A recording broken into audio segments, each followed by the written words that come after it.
Hello, all my faithful followers of the Word. We are going to study Psalm 75 today, which means we have made it halfway through the Psalms, which is exciting to me. Let's open up the Word today and let's read a verse and pray and jump in. And so today we are going to look at, again, as we have been doing, verses in Psalm 119 to pray. And we're going to look at Psalm 119. Let's see if I can get it closer for you. And we're going to look at verse 27. Cause me to understand the way of your precepts, that I may meditate on your wonderful deeds. So, Lord, we pray that today, as we are reading your word and as we are studying, that you would cause us to understand not just your precepts, but the way of your precepts, so that we can walk in the way that you want us to walk. In your name, amen. So let's look at Psalm 75. Psalm 75 is a short psalm, and it says it's for the director of music, it's to a certain tune, and this is, again, a psalm of Asaph. And we are now going through 11 different psalms of Asaph. We started with Psalm 73 and 74, and now we're doing Psalm 75. And this one says this: We praise you, God. We praise you, for your name is near. People tell of your wonderful deeds. You say, I choose the appointed time. It is I who judge with equity. When the earth and all of its people quake, it is I who hold its pillars firm. To the arrogant I say, boast no more, and to the wicked, do not lift up your horns. Do not lift your horns against heaven. Do not speak so defiantly. No one from the east or the west or from the desert can exalt themselves. It is God who judges. He brings one down, he exalts another. In the hand of the Lord is a cup full of foaming wine mixed with spices. He pours it out, and all the wicked of the earth drink it down to its very dregs. As for me, I will declare this forever. I will sing praise to the God of Jacob, who says, I will cut off the horns of all the wicked, but the horns of the righteous will be lifted up. So, a couple different things I want to point out right from the very start. And this is, to me, I love when God moves and does things that are unexpected. And you can look at it and go, that was definitely God. So let me just share just a little thing with you. Okay, when I go to Psalm 119 and I pick a verse to read first, basically what I do is I've been kind of just doing them in order. So on Psalm 74, I did verse 24. And so I just look for the next verse that I think talks about the word and has something good to say about studying the word, and I read that one. And so the one that I picked today was, cause me to understand the way of your precepts, that I may meditate on your wonderful deeds. Now, I picked that before I even looked at Psalm 75 to see what it said and what we're going to study today. And look at that. It says, people tell of your wonderful deeds. So like, to me, I'm like, God, how did that happen? And you just work things out so perfectly, even in just the little things that you just happen to pick. I just happened to pick a verse to read first and pray over that had the wonderful deeds in it. And then the verse that we're studying talks about your wonderful deeds. So to me, that's one of those, God, you move in such amazing ways. And maybe that's you speaking to me that I need to tell of your wonderful deeds more. I know that's kind of how I look at stuff like that. So I love that right from the start. I thought that was really cool. So now, what is the category of this psalm? Well, this psalm is categorized as what we would call, they call it ancient liturgy. In other words, this would have been something that was read aloud in a service. Now, what's interesting about this psalm is that the speaker keeps changing. And so how we're going to, and I don't want to say structure this, but we're going to just write down like who the different speakers are so that it helps us to understand it a little bit better. So it starts with, see how we say we? So I'm going to circle the word we. So we see that it starts with we.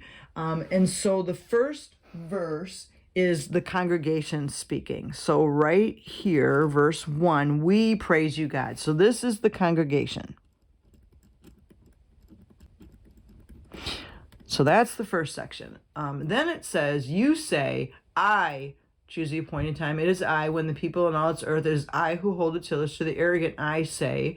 So that next section is basically God speaking. And that would be verses 2 and 3. You say I, so I chose, it is I who judge. We know that that's God, right? So this is God speaking.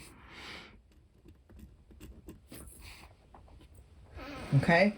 Then the next section, we have what we call, I'm just going to write down the word, and it goes from 4 through 9. This is a big section. And it's somebody speaking, but we don't really know who. And so we're just going to write down that this is an official. It would be somebody during the ancient liturgy that would be reading. And I'm sorry, I did not write down. I told you what the category was, but I didn't write it down. So I'm just going to write that down now. Ancient liturgy. And so some official in the service would be reading that section. And then it ends with verse 10, back to God, who says, I will cut off the horns of the wicked. So this again is God. It's like we're reading God's voice, God speaking. So that just kind of helps me when I'm looking at it to see who is the one that's speaking the different parts. So the first verse, so let's go back now. We're just going to kind of look at different things about this. It says, the first verse says, we praise you, God. We praise you, for your name is near. People tell of your wonderful deeds. So this is basically the hallmarks of a community hymn of thanksgiving, or like we see like a shout of praise. It is so common that everybody knows what should follow, because normally when you have an ancient hymn of praise or an ancient hymn of thanksgiving, the next thing that would follow would be reasons to praise. But that's not how this one goes. So it's interesting that it totally changes. The reader has to read it in such a way that you're trying to figure out, oh, well, who's talking now? Because it just says the reader is I. You say, I choose the appointed time. It is I who judge the earth. It is I who holds. And so as we're reading it, we're like, okay, who would I be? So let's look at this for a second. What does the I do? I choose the appointed time. Okay, that could be God, but that could be a human too. I choose the appointed time. I judge with equity. Okay, well, that could be a human too, right? Or it could be God. But then it says, when the earth and all of its people quake, it is I who hold its pillars firm. All right. So there, right there, tells us that this is God, because no human being can hold the pillars of the earth firm. Okay, so that's how we know this section is God. Now let's look at a couple words here, because you know me, I love to look up different words. So let's just look at a few words here, because a couple of these words are words that we see often in the Psalms. And so what I like to do when I see them is just kind of, again, remind myself, oh, that's that word. So I look at the word judge, and I look at the word equity. Equity to me sometimes is a hard word to understand. Like, what is, because it's not a word that I use in my common language, equity. So what I did was just above it, I wrote rightly. Okay, this is the judge that is going to judge rightly. Fairly would be another. So I just wrote that down. I didn't look it up in the Hebrew, but just wrote down what I know that word means.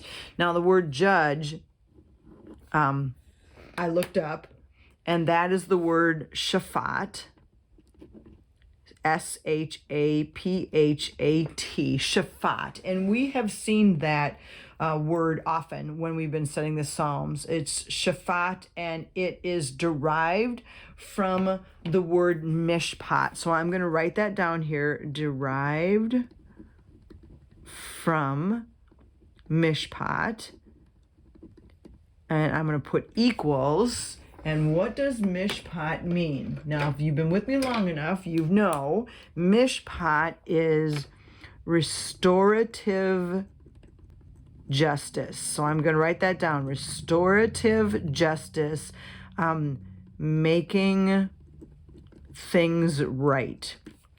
In the end, that is what God is going to do. That's the kind of justice that we want, is restorative justice, where God is making everything right. So when it says, it is I who judge with equity, we've got this judge that we can trust because he judges rightly, because he's going to judge with mishpat, and he is going to put all things right in the end. And I love that, because it's God proclaiming that, not us talking about God saying God's going to do that. He's saying, it is I who judge with equity. You say that because that's something that God has spoken. So then the next section is this official that's talking. So we have a new speaker again, and it says, to the arrogant I say, boast no more, and to the wicked, do not lift up your horns. So basically, he's got some things that he's just talking about and saying we shouldn't be doing, or just a little bit of guidance here. So let's mark some things here in this section so that we know kind of like what he's speaking to them and saying, this is how I want you to live, right? So one of the things he's saying is boast no more. Okay, so that's a way to live that he's saying. And what we've discovered as we read the Psalms often is the most common weapon that the wicked use against the Israelites is their tongue. And so that's why we see this boast no more. Don't lift up your horns against heaven. And that could just be simply symbology, like we say, don't toot your own horn. So don't brag.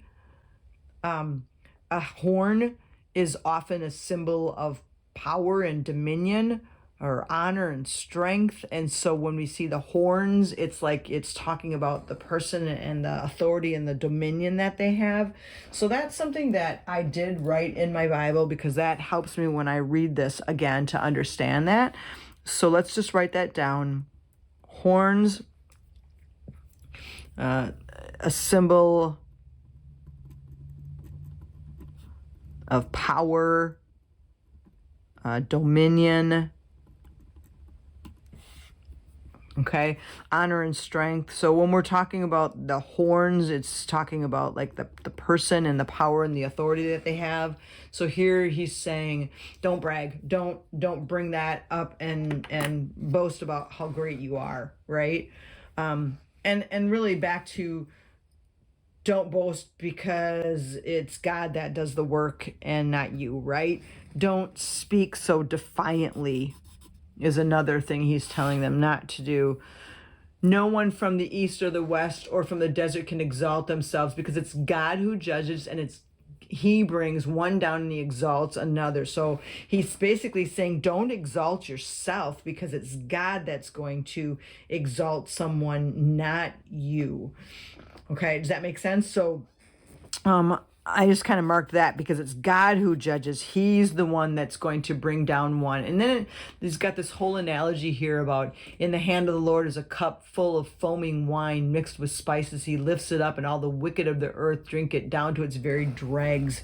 It's just again, symbology of God's wrath. It's bubbling up. So we can write that down here if that helps you to remember that.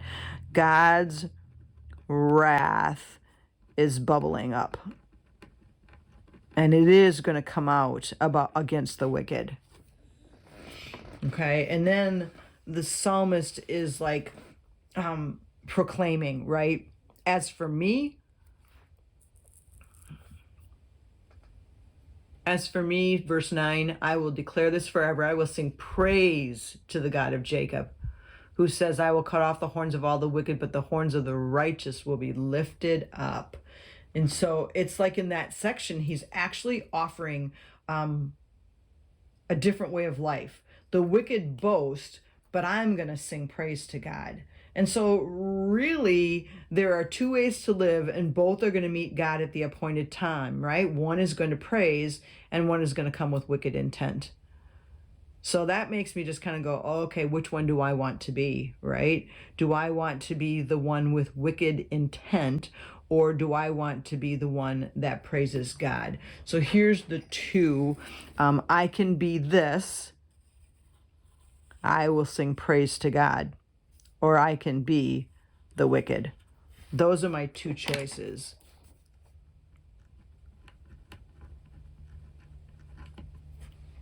So I just wrote down two choices, right?